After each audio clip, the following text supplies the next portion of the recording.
I am Torkan. I just wanted to express my gratitude to the Natural Vision 2020 Summit.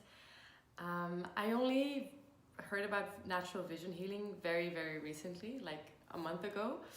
I've been myopic for my entire life. I'm 28 now, but only since last year I started taking my eye health serious.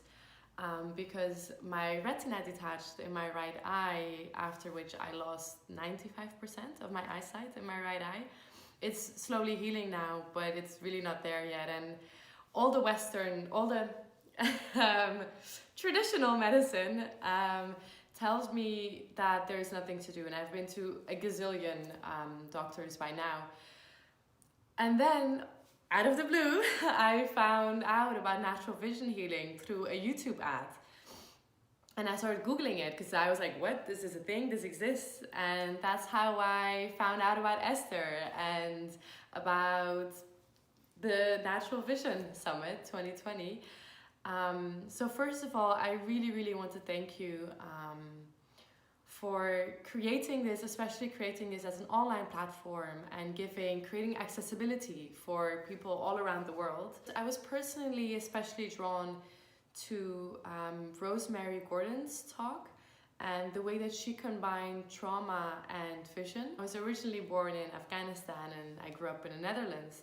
So I believe trauma manifests in our body, but in very different ways. And through her talk, I really started to connect the dots between the amount of tension that certain traumas have put on my eyes, or have probably put on my eyes. I still need to speak with an actual teacher.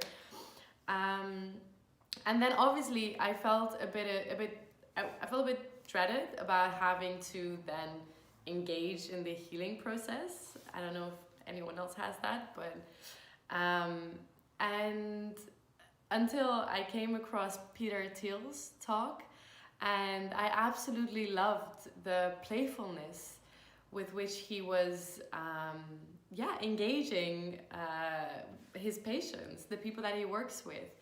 I live in Holland, so I'll definitely be reaching out to him, but until then I'll be rewatching your videos over and over again, and I just wanted to thank you so much from Afghanistan to the Netherlands. And I also truly want to thank you for the fact that you are considerate about taking these teachings into poorer communities, like you mentioned with Mexico. I believe it's a much needed support as well. So thank you again.